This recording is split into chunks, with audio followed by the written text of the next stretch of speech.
go. We're live.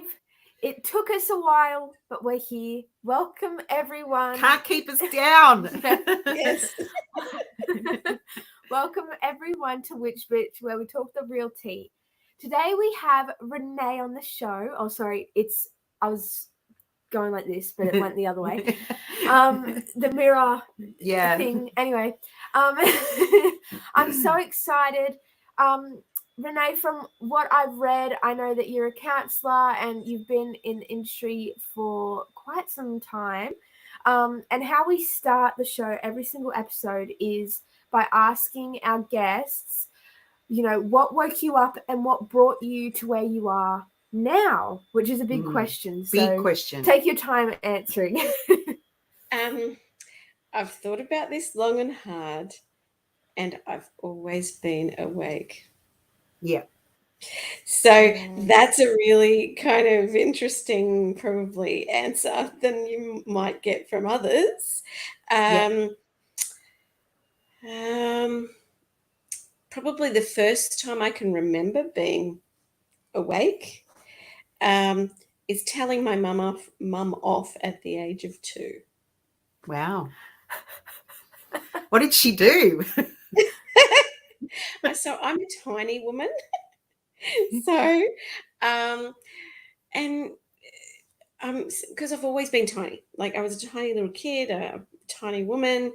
I'm like a leprechaun, right? Okay, so because I've got the Irish heritage, a little kind of Irish heritage. That's why I believe that's why you get the leprechauns, because a lot of Irish are kind of petite. Right.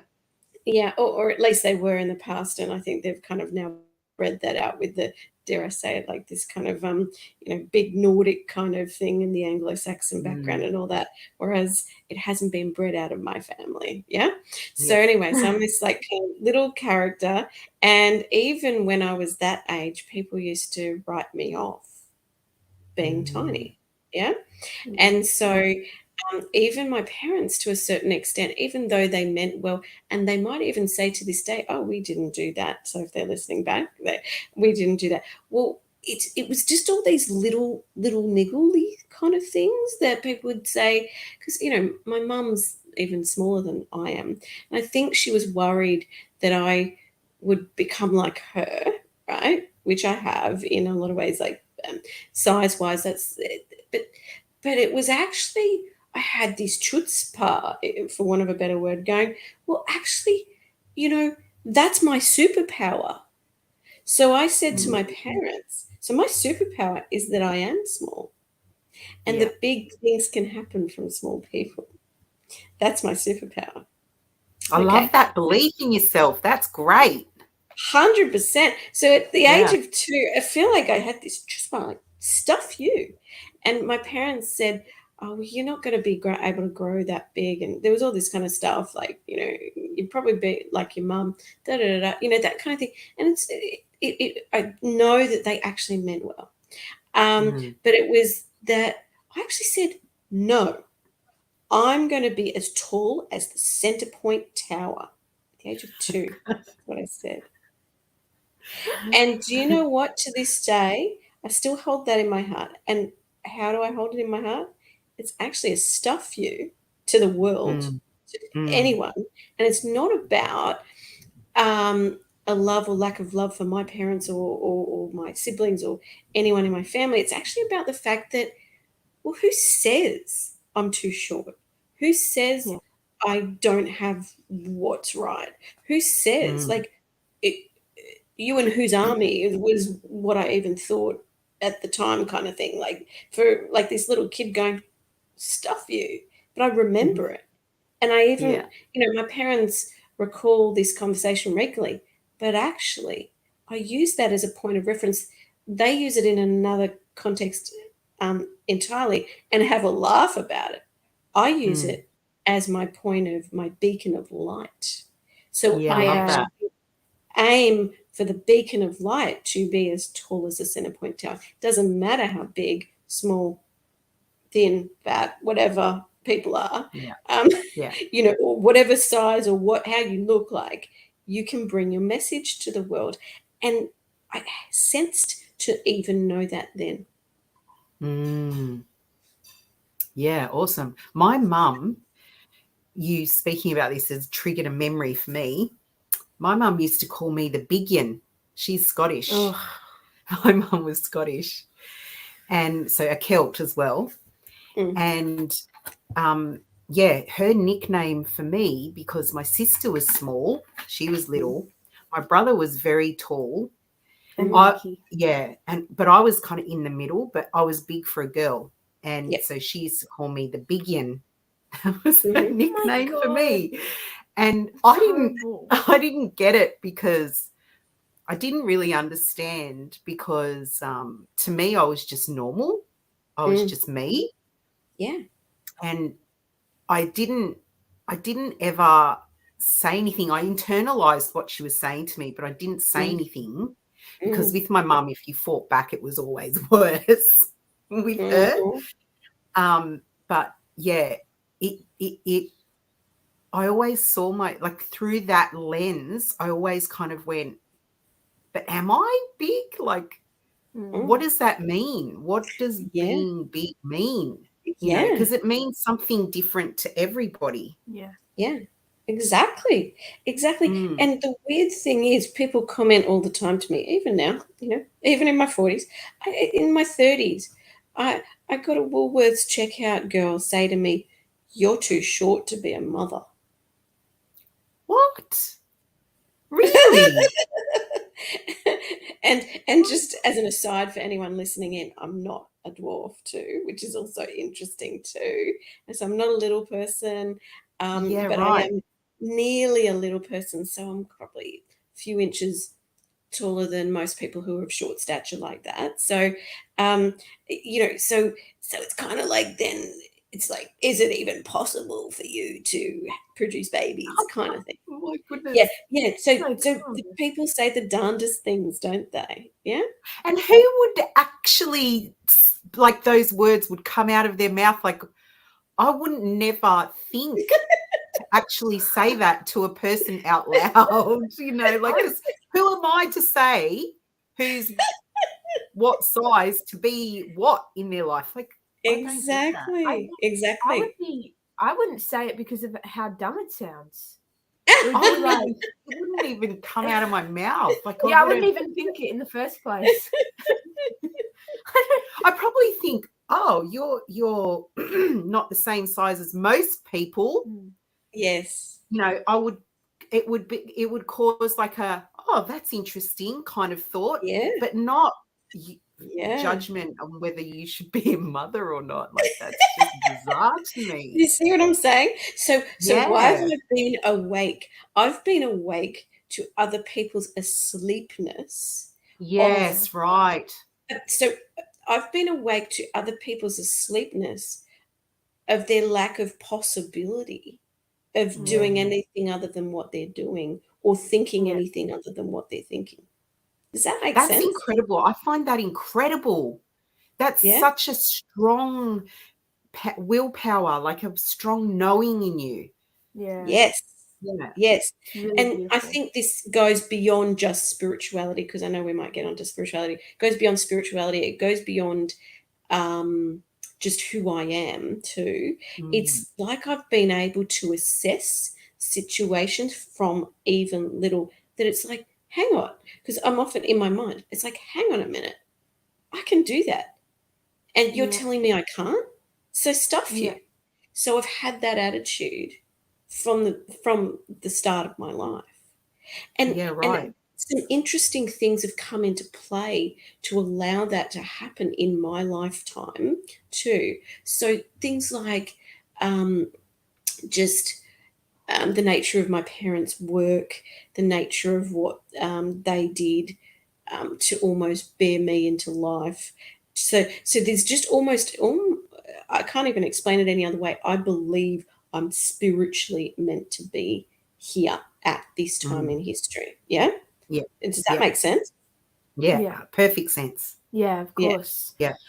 Do you think that part of you, that stuff you to the world sort of thing, do you think that is part of the reason why you chose the job that you chose this path? Yes, Yeah. because I actively chose not to be a psychologist. I actively chose not to be a social worker. I actively chose not to be a psychiatrist. I actively chose not to even be a doctor. And you'll find this fascinating. Every time I've gone near those things, something's got in its way. Something like literally, it's like it throws me off back into this path again. And it's like, okay, I'm hearing you, God's universe, right? Okay, this isn't meant to be. But it's never let me, like, some people would allow that to let them get them down, but because I've always been a little bit outside the norm, it's like, okay, well, I'm clearly not meant to be normie, on the outer, but not so much that it's so bizarre, but not in the front and center. So it's always been on almost like the outside looking in, but able to come in as well in a weird kind of way. Yeah. So Renee, do you then think that's a powerful position? Do you think you can influence better from that periphery? Because that's what I'm feeling in what you're saying. Like I'm getting that feeling of that's the powerful place. Yes. So true. That's so true. And because I was in that place too in 2020 to 2021. Yeah. It was a hard time. The periphery. The periphery, because I had that periphery, I think, when I was younger, and then through high school, those periphery, like the barriers were there now from the periphery. And so when I really wanted to travel in a van, it was like my dream. That's all I ever wanted in life. Right. And our family bought a van, and then we had to sell it. Then I was like, well, stuff you guys, I'm going to buy a van. And so I bought my own van, and then I had to sell that too. Yes. So, and instead of being like how you were saying, of respecting the universe, almost like being like, okay, well, obviously this isn't meant for me. Instead, I took the approach of like, the van was my identity. I was like latched onto it so tight, and not being able to get that was like meaning of my worth. Like I'm not worthy. It was an ego death. It was a major ego death over like a whole year, basically, a whole year long, and it was horrible. But I learned such a valuable lesson, because now when things like that happen, I might get disappointed. I might get a bit frustrated, but you've learned how to let it go. Yeah, I recognize that it's like, okay, that's not my path right now. It's not, oh, I'm not worthy of it. It's just like, okay, maybe it's later down the road. Let's see where the universe is leading me. And living like that is so much easier. It is. It is. So I feel like I even need to talk to that too. I've had situations like that as well. So it's not that things have been easy living on the peripheral kind of space. So that I've had a lot of ego deaths myself as a result of going in and, trying to be a psychologist and it not working out for me. Trying to I even got as far as signing up to be a medical doctor. I got as far as that. And it didn't work for me. Right. And so I've done all these things, and the things that have worked for me have been the things outside the system every time. And so it's clearly that's my position. And so I've had to kind of then have those ego deaths and just go, oh shit, this is just, it's kind of like, this is clearly my lot. But it's hard, because you want to be like everyone else. Everybody wants to be like everybody else. That's the nature of humanity. That's the kind of hard thing about being a little bit on the outer, and that's why people don't want to be the ostracized one, because humans have this innate way of, like, because I studied this stuff too, like we want to be like others. But I now argue that we both need to be like others, but we also need our own place as well. And that is what has not been allowed in our modern society, is how do we allow people to have these special talents, gifts, abilities, that kind of thing, while still accepting them into, whether we call it the pack or the, some people, talk about their kind of group as a wolf pack, or other people will talk about it as,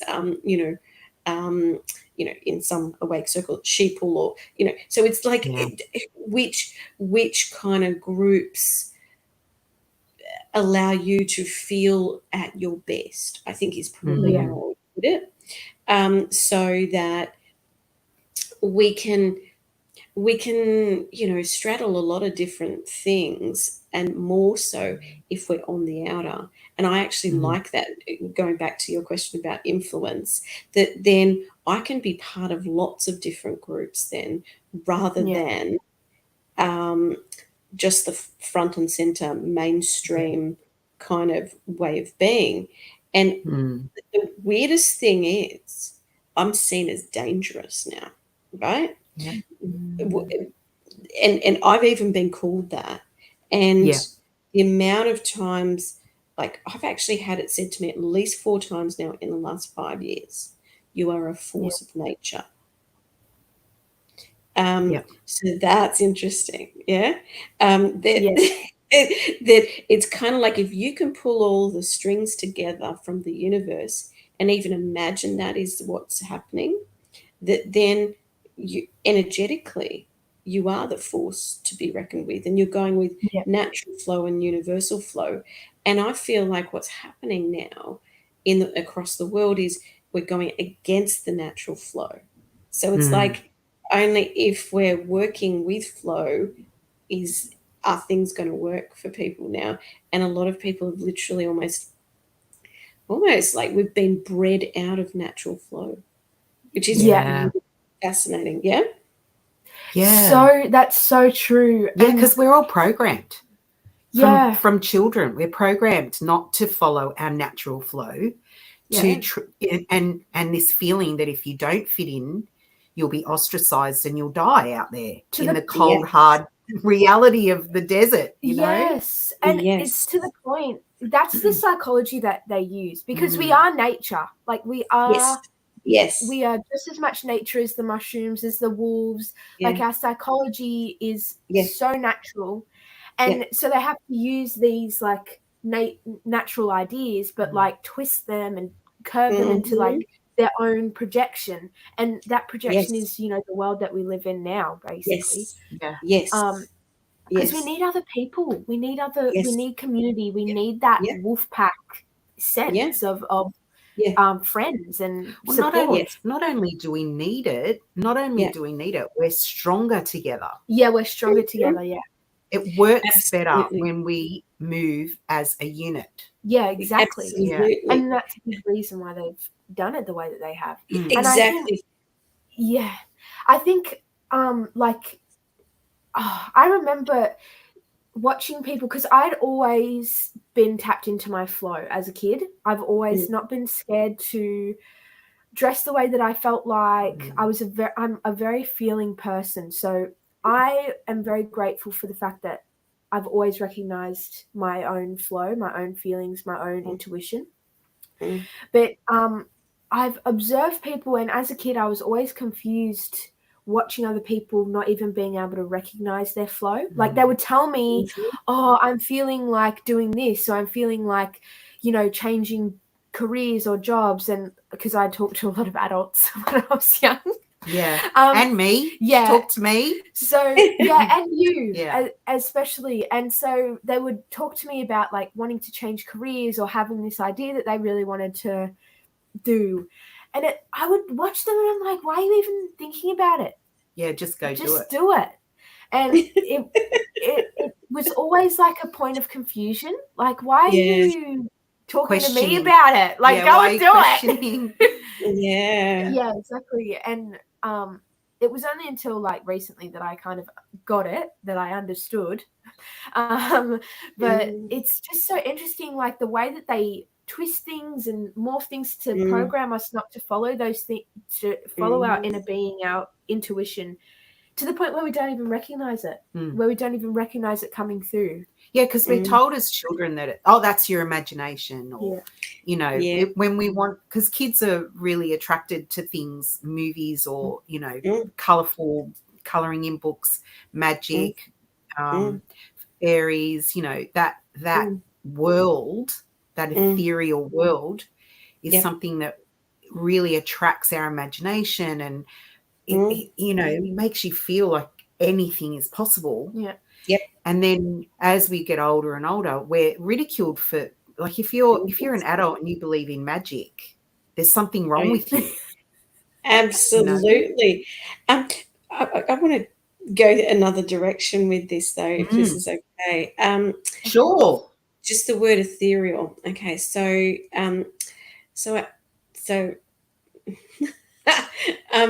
I wrote about the ether and about the quantum space, and the actual space in my textbook for actually a few reasons.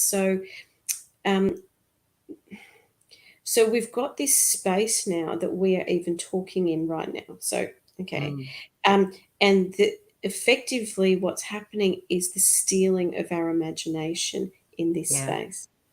Okay, so I don't know if this is making sense, but we're literally in the kind of ether and ethereal when we talk in this space. And so magic exists and technology proves it. Oh, this is so weird that you brought this up, because I was talking to a friend literally yesterday, and I was saying, I don't understand why people don't see this. Our phone is a portal to, like, another time. It's to the past. It's to other the present, places. to the future. To the future, and to people's minds. To talking to other people on the other side of the planet. Literally just seeing light years out to space. It's literally a portal to other spaces in time and space. And I'm like thinking about it, and I'm like, why have I never really delved into that? Because I'd always had that thought, but it was just one of those, like, you know, shower thoughts where it like pops in and it's like, oh yeah, wow, and then didn't really go into it. But I went into it yesterday, and I was thinking, why aren't we talking about it? Because it's literally a portal. You know, we're talking about in the future and like coming up with teleportation and stuff, and we've got it right in front of us. 100%, and I feel like I can go to somewhere else with that too. I think there's a reason why we're not talking about it. I actually think there's a reason, and the reason is why I was struggling to get on today. They don't want you and me to be talking. Just saying. The powers that be 100%. Are actually stopping and blocking powerful people, energetically speaking, getting together. There's that, and also because of their portals, they know the types of people that shouldn't be getting together. Because the portal goes two ways, doesn't it? It goes 2 ways. 100%. So we're looking through the portal, but there's people looking back at us too. Exactly. Well, even while they're listening to this, and I'm sure there'll be people like chatting or whatever through this process. And you know, anyone who's kind of watching this might kind of blow their minds. Some people it blows their minds, and other people it's like, oh no, it makes sense. So, but at the same time, if there's a two-way and almost like a 360-degree viewpoint through this space, then also someone else can tap in somewhere else too. So therefore, they can even stop and block, as I've even experienced, certain conversations from happening. So again, another conversation like this was completely stopped with another similar type of woman. But all these things work fine for me if it's just work. But if it's something like this, it'll be like ching, ching, ching. But it'll happen. But it'll be like it will mean that there might not be as many people on, or all those Yeah, kind of right. things. Yeah. Yeah. So that then it's like just a little bit of a morphing or tweaking or kind of shoving it in some kind of a direction. It's like, come on, tech gods, I know what you're doing. Yes. Yes. And I think today I really feel, because we'd never had this happen like to this level. We've always had technical issues. It's like almost bound to happen at this point. And we're going to change after this. We're going to change to the one that you were telling us about that you're with. Yeah.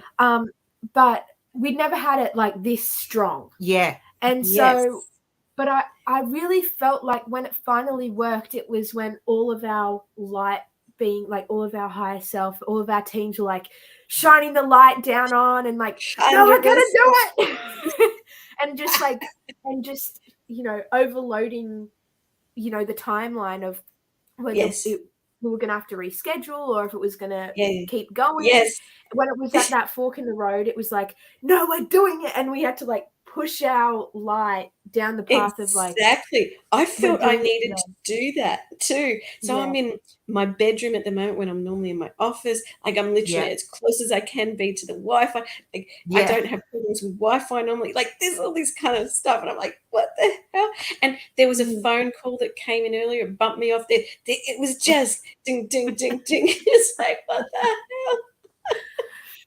Yeah, that crazy kind of feeling of being bombarded happens to me sometimes when I'm on technology too.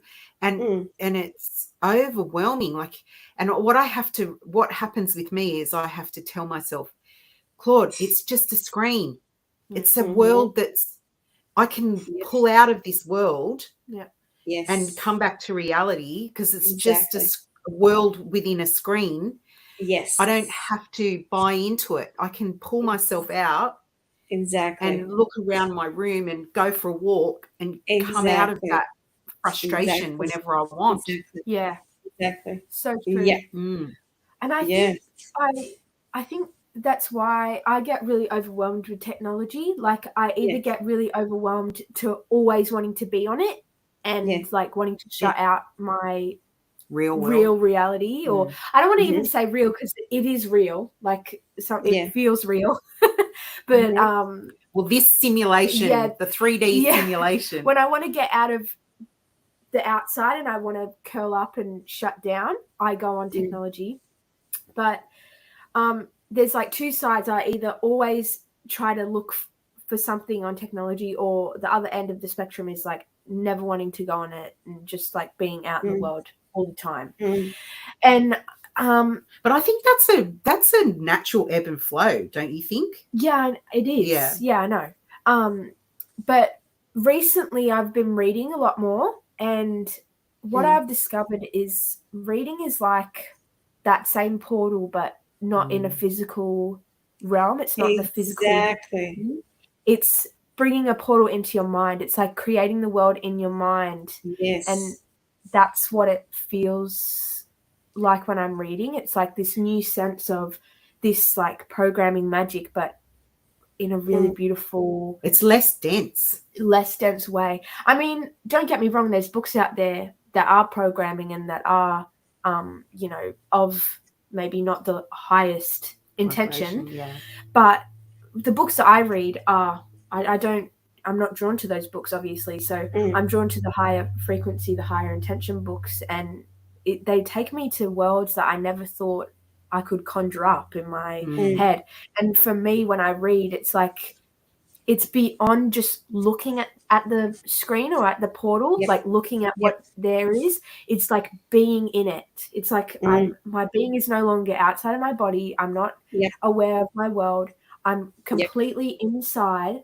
And the world that I'm reading is in me. And I think that's so much more beautiful than, or like maybe not, I don't even want to say that, but just so much more. Feels better. Yeah, it feels a lot better. It's so much more lighter And I've been reading so much more because of it. It's been amazing. And I think on that note, Because as being a therapist, I work with even the mindful approach and the grounding kind of style approach. There's a huge difference between the physical book and an ebook or an audio book or that kind of thing. In essence, the ebook and the audio book takes us back into their portal, like the tech portal, right? And I think we're going to need to keep remembering that the physical book actually comes from nature, paper comes from trees. So I never even thought of that. Yeah, it's a natural technology. Exactly. And that it more is going to take us more natural place if we actually are utilizing a more natural substance. And I think that's exactly what they want. They want us to forget what is more natural. Yeah. Oh my God, I never thought of it like that. That's why I always buy physical books. I cannot do it on ebooks or me neither. I'm like, it just doesn't hold my attention the same way. Being able to see the words on the page and feel the paper and flip the page. It's just my favorite. It's a beautiful experience.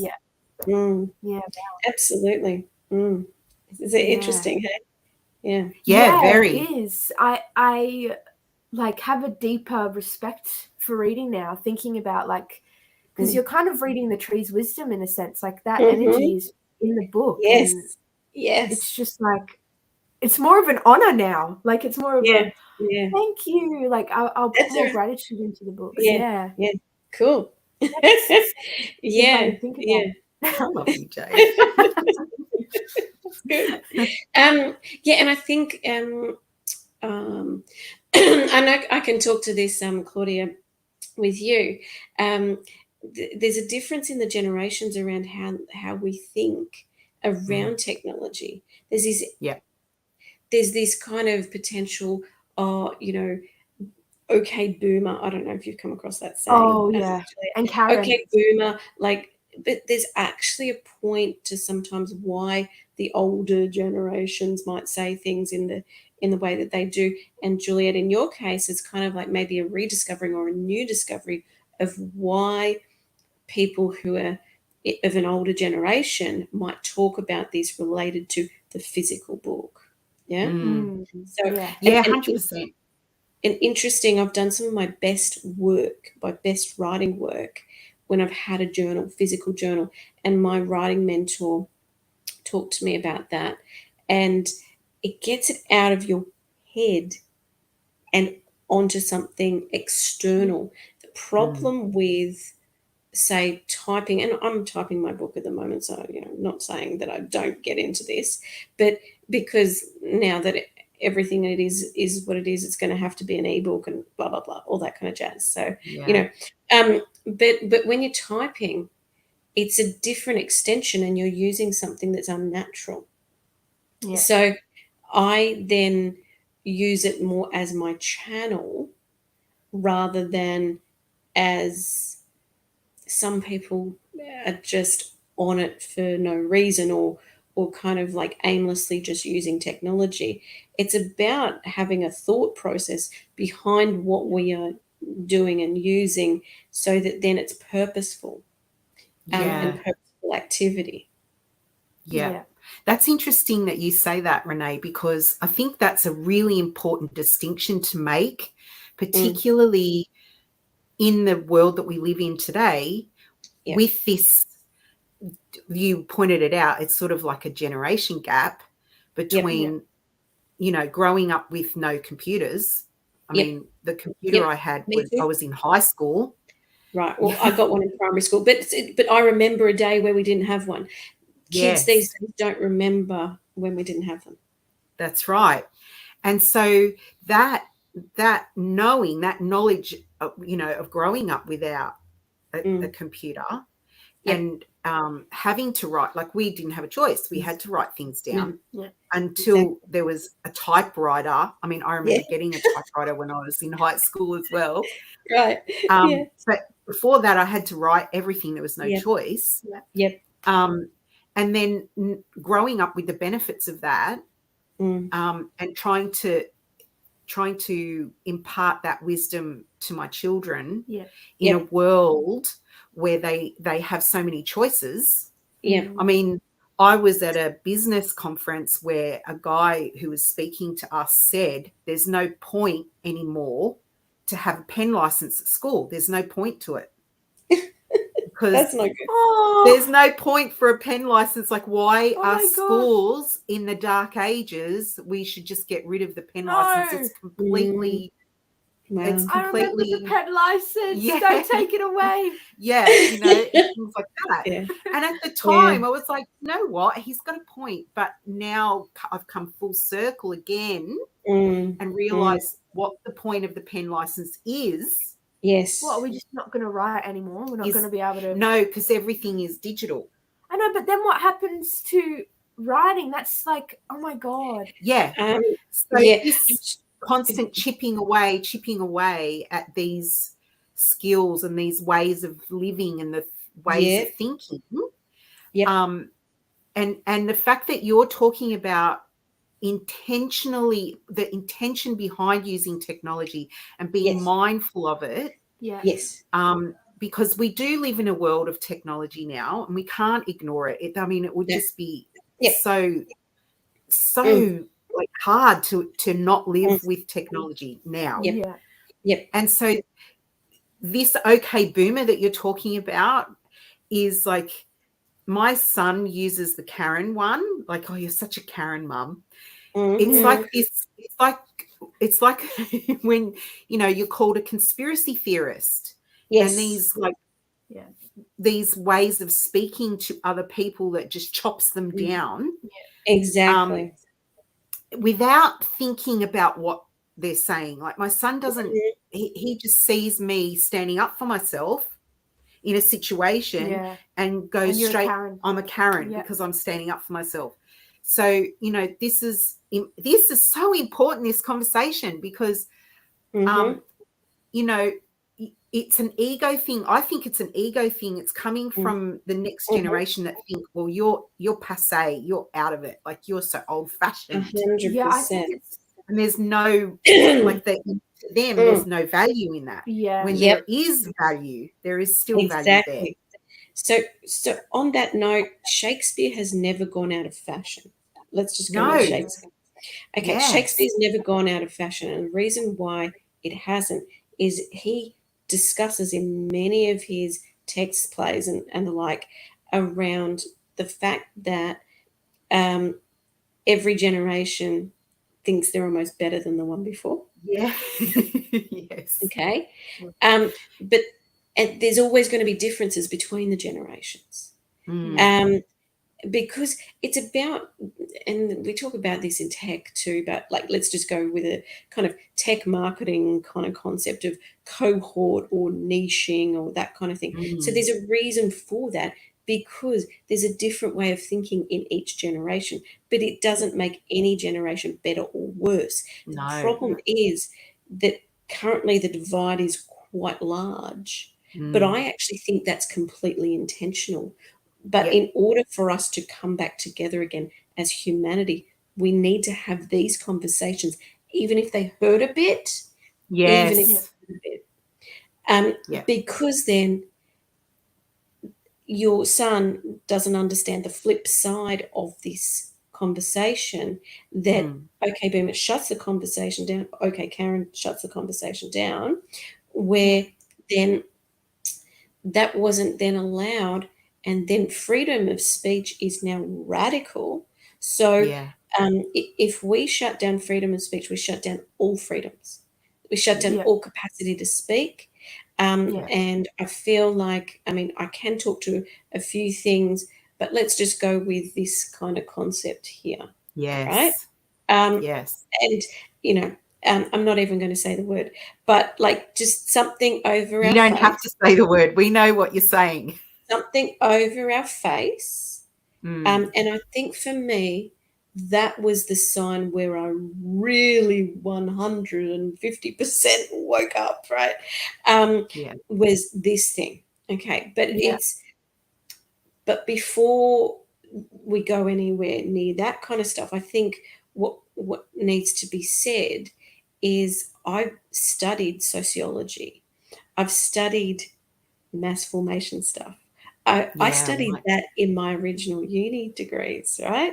So, and this is 20 odd years ago, but a lot of this material is now taken out of uni degrees. This is why it matters to listen to older people for young people, because materials have been lifted. And this is now the new age of book burning, but it's now bit burning. Okay. So we need to talk about bit burning. We need to talk about book burning, but they're not doing it in a burning context. Lifting it, taking it away, stopping people's conversations are all forms of book burning. Because if we talk about each and every one of us as living books and living stories, then that's what this show is about. That's living why stories. That's why we created this.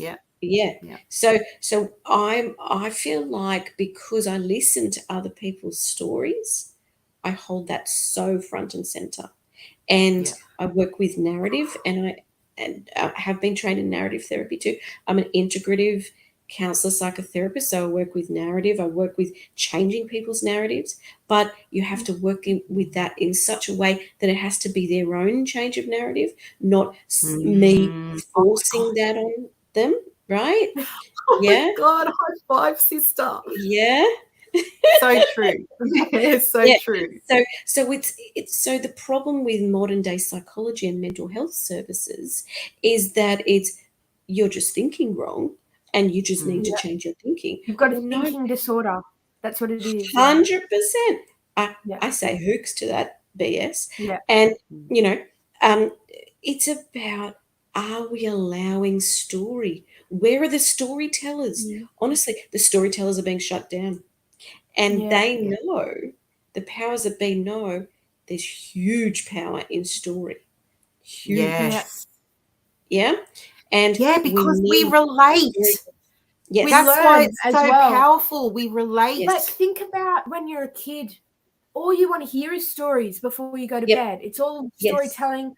I remember my dad would make up stories, and he would kind of do it in a way that even though it was fantasy, I didn't realize it was fantasy. He told it in a way that was like it was him in the story. And I believe that he was really there, and I will remember those stories till the day that I die. I will remember my grandma too, on that note, my grandma too, when I stayed over at her place, she used to tell me super grand stories. And I still, to this day now, believe that's one of the reasons I believe in storytelling.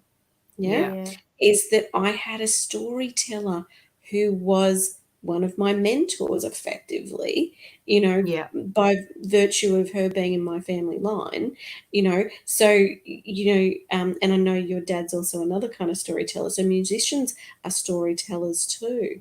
And growing up, I studied music. So I've lived a very privileged life as well as being different. So I've had the beauty of, again, from universe, God, all that, I believe I'm able to think this way because I've been given a lot too. So because I've had privilege, because I've and so this is why when you take privileges away from people, rather than freedoms, privileges, and when we take things away from the just general public, you're actually causing harm. And it doesn't matter necessarily who's doing the harm, it's causing harm. I think this is the problem that people get into, is blaming, in the wake circles, it's the elite, the whatever. But in therapy, we talk about it like this, and this might be fascinating. I think this is the way as a community we need to consider it, is it's not about what happens to you, because what happened to you sucks. It might suck really badly. Like someone's sexually abused, someone's been physically abused, someone's, been discriminated against because of all these things, the mandates, whatever, all that kind of stuff. Yeah. So all of that stuff happens to humans, but it's actually then about what you do with it that matters the most. Yeah. Yeah. So It's not about what yeah. happens to you, it's about what you do with it. And when you focus on what you do with it, then all of a sudden all those things that happened to you now happened for you. Exactly. Yeah. Yes. But I think that it's important to say here that going through the portal of pain Yes. and feeling it and acknowledging like Yes. that you were this thing was done to you, or this thing happened Exactly. in your Oh, life. I won't ever that take you- that away from anyone. Yeah. Yeah. Mhm. That feeling it, feeling sorry for yourself, blaming, anger, Yeah, it's all part of the denial, process. like all that stuff. It's Needs the to process. flow. Yeah, we shouldn't be like, because whenever I go through something difficult, I tend to judge myself. Yeah, we And do. yeah, and then judging, the fact that I'm judging myself is another layer of Oh, 100%. programming and pain. 100%. So acknowledging, so for me, it helps to acknowledge that, of course, I'm going to feel like a victim. Of course, I'm going to feel anger and, the things that come with that grief. Yeah. Yes. And being okay with that, because that's a process. That's what we all go through. Exactly. But not projecting it onto others. Yeah. Feeling it, but still like not owning that it's it yours, and not acting in it. Owning it. And I think, yeah, sorry, you go. You finish That's your okay. thought. No, I like what you were saying, because I guess what I would say, just back to, it's what you do with it, and part of what you do with it is actually dealing with the pain. So does that make sense? So it's not about what happens to you; it's what you do with it. So go to therapy. Go to find someone to talk to. Talk to your family if it's safe. So that's also part of the doing, but that's also a doing process. So it's rather than sitting back and not doing a thing, because that won't help anyone.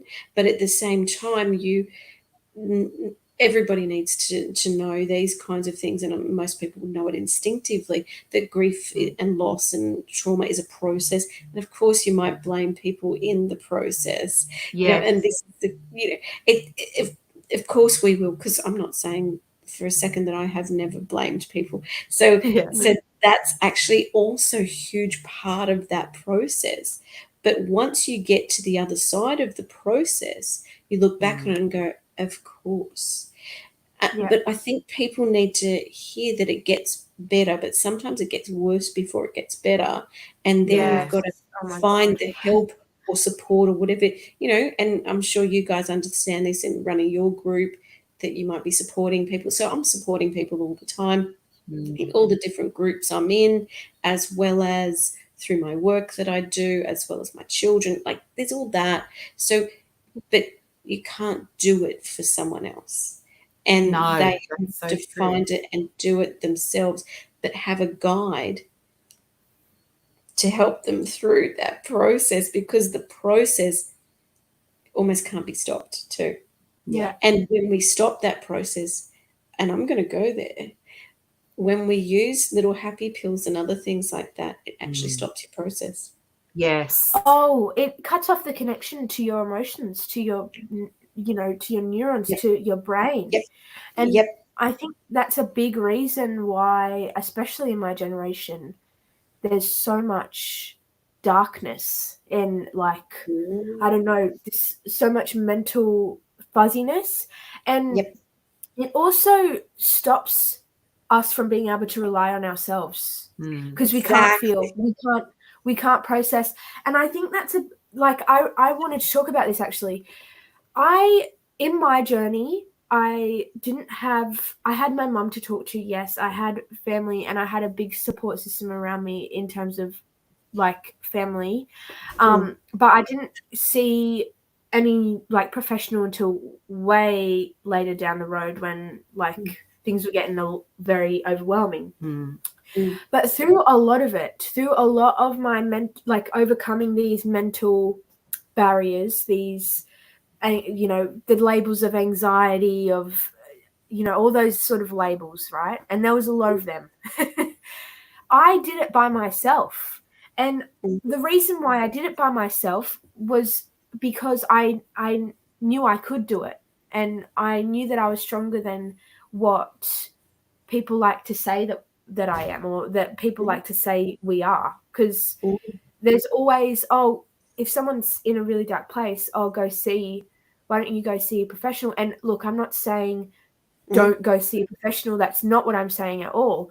But I think there's a point where we have to be able to rely on ourselves. Like, how are we supposed to live life if we're just looking externally for the solutions for our mental state? If we're looking for medicine, medication, and doctors and psychiatrists and this, and we're looking everywhere. You're talking more about people who only rely on that. Yes. And I think when you can create a safe space for yourself to go into those places, you can find support anywhere. And I think when you start supporting yourself, support shows up in the external world. Absolutely. Yes.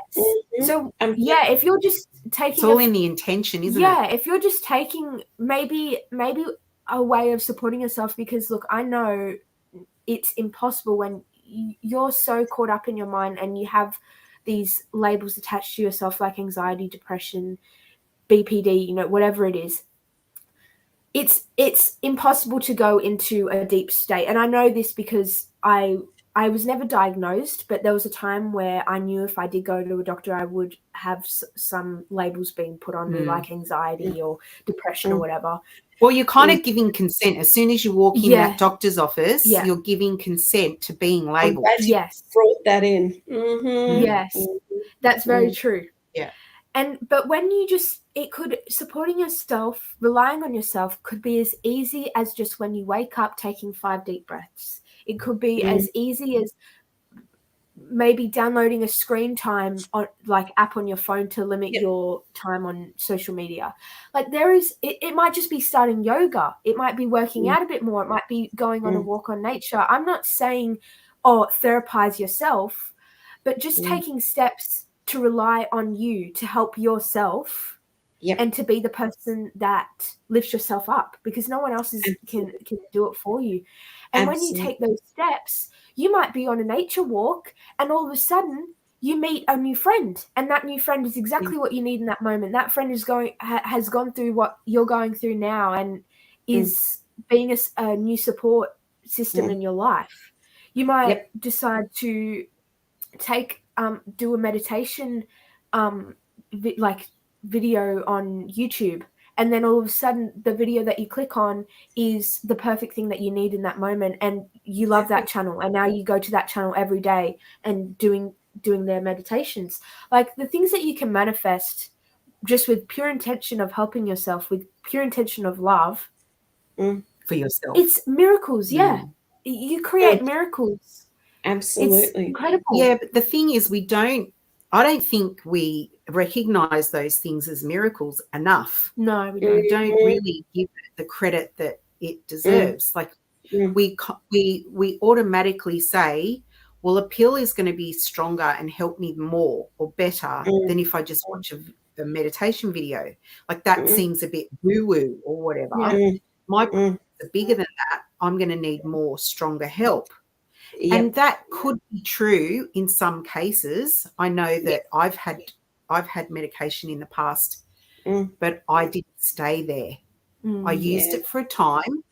It got me through a really difficult patch in my life. And then I made the decision that I didn't want to be on that medication anymore. And so I wasn't, and it got better for me. Was that, I will clarify, that was situational depression. The situation changed. It wasn't an ongoing thing, and I was able to move through it. But I wouldn't have gone to that point if meditation was working, if walking in nature was working. I would try everything I could to help myself in that situation before I would resort Yep. to drugs. of any kind. Absolutely. Yeah. And I want to, make a disclaimer to anyone listening in. We're not talking about not going to doctors or No. if you don't need that. And I've looked after a lot of people who have gone to doctors and thought they needed it, and then come and realize they didn't. So Yes, that's there's what a we're lot of- talking about. There's a lot Yep. of spectrum here around. Yes. Does someone have what I would call the internal capabilities for pulling up their bootstraps and being able to kind of do some of the work themselves? That comes back to a term that I was originally taught about that doesn't get taught at university anymore. It's a concept called self-efficacy. And where do we hear that word anymore? Yes, that's true. Effectively, it means being efficient within yourself. Yeah, it's kind of like almost being able to get up your own gumption and pull yourself by your own bootstraps and be able to do the thing that needs to be done or work in the way that you need to work. And it's got almost nothing to do with self-esteem, which is interesting. So self-efficacy is actually just an innate capacity to do the things for yourself that you need to do. So when we're in this malaise, and let's call it a world malaise rather than any kind of name of what's going on, when we're in this world malaise and there's a lot of fear, a lot of loathing, I feel like there's a lot of dark feelings across the world at the moment, no matter which angle we look at this and what we kind of label it as. People don't have the self-efficacy to pull themselves out, hence why they're going to the doctor and all this. And what if that's actually by design? It is. Yeah, I think and it is. so Well, this is the challenge. Someone's just said in the comments talking about their doctors keep prescribing them medication, keep pushing medication on them when they don't feel they need it. And then labeling them as being difficult and not wanting treatment. Yeah. Just because they've refused medication. Well, I'll just put it out there. If you don't want medication, don't take it. And you can come to someone like me, contact me. But also there's a stack of us who work with people how they want to work. The only catch can be, and this is how the system entraps people, sadly, is people like me are private pay because I don't get rebates from the government. And so that's the catch. A lot of people don't even realize that people like me exist even. So I've done all of the training that psychologists do except for the neuroscience and like heavy stats, but I've done all of the rest of the training. And that's all the important stuff, because what's most important is how we connect to each other. So true. In the past, I'm sure you know this one, there would be the town witch doctor, town shaman, and that's what I see myself as now becoming. And what I'm now am in a lot of the different groups that I'm in. But it's we need to call it what it is now, because it's got nothing to do with medical stuff and everything to do with reconnecting back to each other. And that's often what witch doctors and shamans used to do, is help people get back into the community, help people help themselves to see things from a different perspective, to maybe take some herbs, and that's what naturopaths are, it's, so it's all that kind of stuff. And I guess I'm here to help people have hope that, yes, it's okay to say no to your doctor. In fact, my whole life, I have been the one who said no. So just like, it's okay to say no. If you don't want it, you don't have to take it. Whatever the hell that is, it doesn't even matter what it is. So just say no is what I say. But then say yes to yourself, and then find someone who will say yes to you, whether that's family, friends, professional, or otherwise.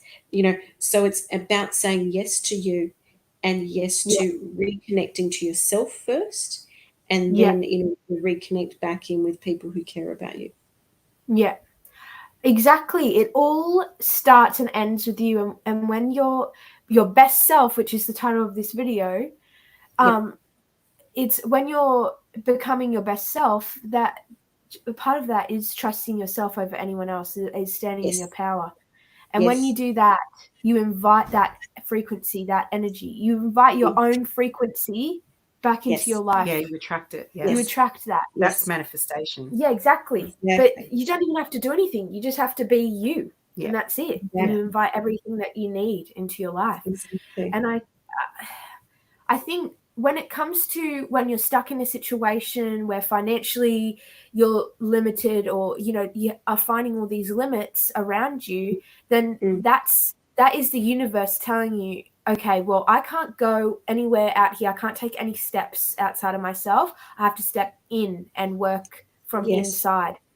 That's the universe. That's literally what the universe is telling you. Because if you can't go anywhere, if you're finding yourself limited, which is what happened to you. Yeah, which is what happened. Which is why I'm saying it. Because it's happened to me like myriads of times. That's the only thing that you can do, and when you do that, things open up in ways that you could absolutely never imagine. Yes, and that's what you have to do. And it doesn't matter, no matter how people have been shut off or cut off from different things in society, because that can kind of happen. But if you go within, no one can control that. Yeah, exactly. No external forces. Oh, I think that's beautiful. Yeah, wow. Okay, well, we've been an hour. Yes. And I think that's the perfect sentence to kind of say goodbye. And I want to know, Renee, will you come back? Of course. Now that I've got it all sorted. With this, well, we probably will have ditched this one and be on a new platform. So because we've been wanting to do that for a while, haven't we? Excellent. Yeah. So I run things professionally like this, and the one that I mentioned I use, and it streams out to as many and if not more. So I even stream out to LinkedIn and all that on my platform too. Yeah, so beautiful. It can go, pretty big. Yeah, we're grateful that you suggested it, because we've been looking for a new platform. So and it looks really interesting. It looks like it might work for us. So Okay. All right. Thank you. Oh, no worries. Such a great conversation. Yes, we loved it. So uplifting and positive. Yeah. All right, Renee. Will you enjoy the rest of your day? You too. Okay. Thanks, girls. Hope it goes more smoothly than what. I'm sure it will now. Now that the tech gods have kind of said, okay, all right, we're doing this. Okay. All right. Because we didn't give up. That's why we didn't give up. Absolutely. And that's maybe a thing to leave it with everyone is don't give up. Exactly. Okay. Well, goodbye, everyone. Bye, everyone. Thanks See for you later. joining us. Yeah. Bye. Bye.